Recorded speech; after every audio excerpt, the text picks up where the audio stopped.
우리 오늘 뭐 밝은 뉴스가 없네요 거의. 김프로님이 하나 준비하셨죠? 아이 이것도 뭐. 자 헤드라인을 주세요. 네. 돌아온 개인 투자자 코스피 순매수 외국인 앞질렀다. 좋은 뉴스예요. 뭐 어떻게 되겠죠? 2월 달이 그렇다는 거예요. 2월 달이. 한국거래소가 지난 주말에 자료를 냈는데요. 코스피 시장입니다. 코스닥 시장. 유가증권 우리가 통상 유가증권 시장 그러면 이걸 코스피를 얘기하는 거예요. 예, 1조 8,337억 원. 사실 이제 오늘 내일까지만 2월 달이죠.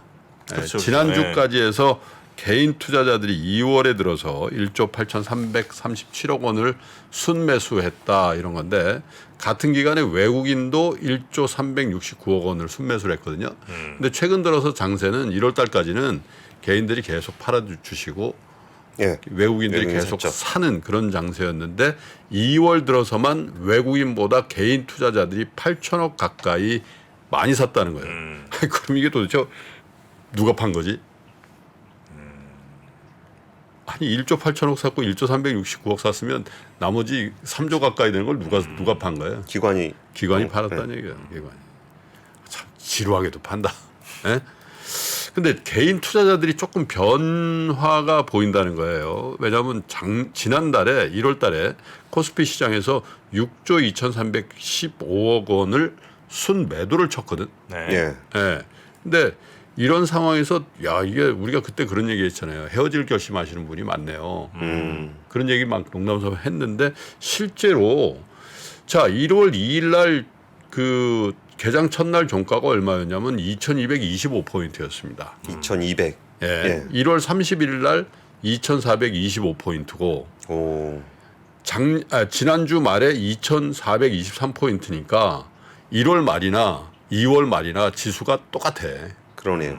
그 얘기인즉슨 개인 투자자들이 싸게 팔고 비싸게 샀다는 얘기죠. 왜냐하면 2월 중에는 2,500포인트 근접 때까지 꽤 많이 갔거든. 계속 2,500포인트에 막힌다 그랬잖아요. 실질적으로 1월 말이 2,425고 오늘 이제 개장하면 좀 바뀌겠습니다만은 2,423이니까 네. 20며칠 동안 지수의 변화는 없었습니다만 그 기간 동안에 빠졌다 올라간 게 아니라 사실 올라갔다 조금 빠진 거거든. 예. 그러니까 누적으로 이제 계산을 해보면 1월 달에 팔고 2월 달에 샀다라는 얘기는 상당히 단가가 올라가서 샀다라는 얘기가 되는 거죠. 그렇죠. 그래서 이런 경우는 좀 아쉽다 이거예요.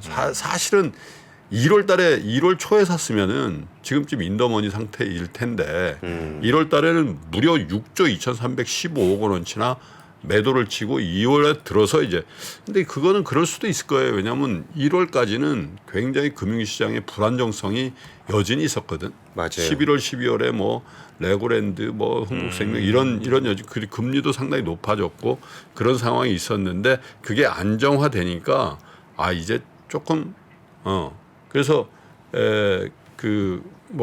머니 무브가 일어난다 이런 얘기가 있었잖아요. 다시 은행으로 가다가 다시 머니 무브가 일어난다 이런 얘기를 하면서 증시 대기자금이죠. 매수 대기자금인 고객 예탁금도 지난달 10일에 43조 원대까지 떨어졌던 게 지금은 46에서 47조 원대로 다시 좀 회복이 돼 있는 상황이거든요. 자 그러면 뭘 샀는가 한번 보시죠. 네. 2월에 들어서 자 개인들이? 차트를 보여서 개인들이 네. 개인 탑 10입니다. 포스코 홀딩스 4,742억 원. 좋죠 요즘에. 좋아요. 근데 사실은 저것도 차트를 보시면 고점 찍고 조금 빠지고 있는 국면이긴 해요. 예. 그러니까 고포스 이런 건 뺀 거죠? 아니요 똑같아요. 꽃보수 없어요. 고포는 안 샀어요. 예. 오.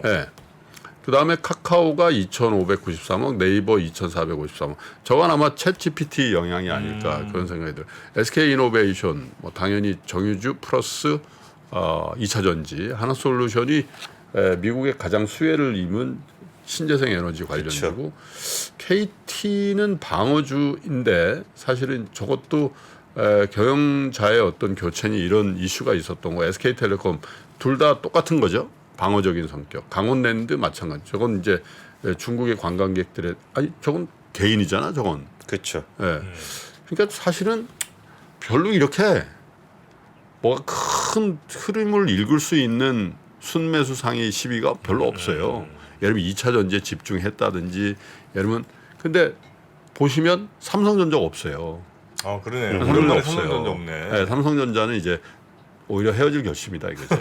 그런 생각이 많이 들고 네. 그래서 전반적으로 보면 그냥 전체적으로 이 가격 메리트가 있어 보이는 것들을 조금씩 산 거지 크게 봐서 이렇게 개인이 집중을 했다거나 이런 것들이 없어요. 다만 이제 인공지능 AI 챗봇이 기대감 이런 것들은 사실 코스닥의 시장이 많거든요. 맞아요. 네, 그런 부분들은 아마 반영이 안 돼 있지 않나 싶은 거고 포스코홀딩스가 굉장히 시세를 내고 있습니다만은 조금 비싸게 산 느낌 이런 것들도 좀 든다 이런 생각이 좀 듭니다.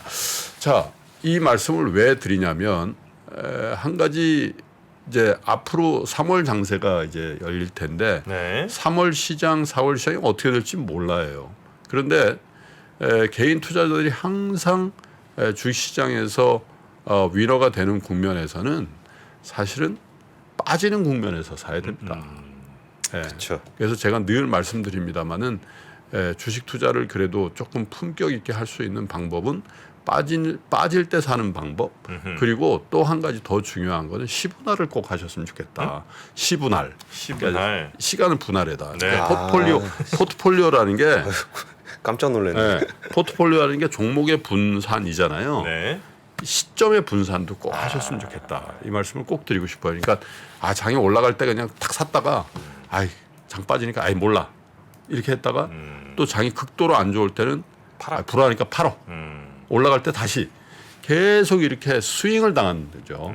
그래서 2020년 3월을 잘 기억해 주시기 바랍니다. 2020년 3월에 그 코로나 위기가 왔을 때 외국인 투자들이 삼성전자를 4만 원대 자기는 어떻게 로스카 때문에 막 던질 때 우리 개인 투자자들이 그걸 4만 원대 산 거거든요. 사실 저는 그때 정말 어떻게 보면 소름 끼친 그런 시장이었어요. 왜? 주식을 거의 안 하던 분들이 그 낙폭이 극심한 국면에서 사자를 들어왔다는 거죠. 근데 올해는 1월 달에 제가 계속 말씀드렸잖아요.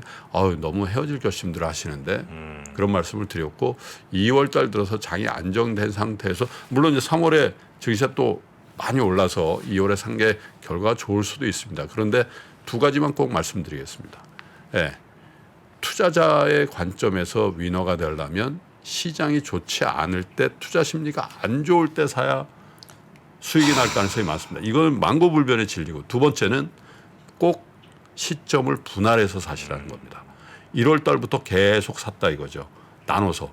뭐 돈이 1,000만 원밖에 없는데 그렇더라도 100만 원씩 나눠서 이렇게 사시면 장중에 내가 산 게 어떻게 보면 완전히 고점이라서 막 낭망을 하거나 내가 판 게 완전히 저점이라고 화가 나거나 그럴 일들을 없애셔야지 위너가 될 수 있어요. 그래서 꼭 시점의 분할도 같이 해주셔서 우리 매체나 언론에서 개인 투자자들이 항상 고점을 찍었다라는 그런 뉴스를 제가 보지 않도록 그렇게 좀 해주셔도 좋을 것 같습니다. 네. 근데 뉴스 전하는 입장에서 그 얘기하기 되게 어려운 것 같아요. 안 좋은데 막 너무 안 좋아요. 지금 사셔야 됩니다라고 얘기하기도 되게 그렇고. 그럼 욕먹죠.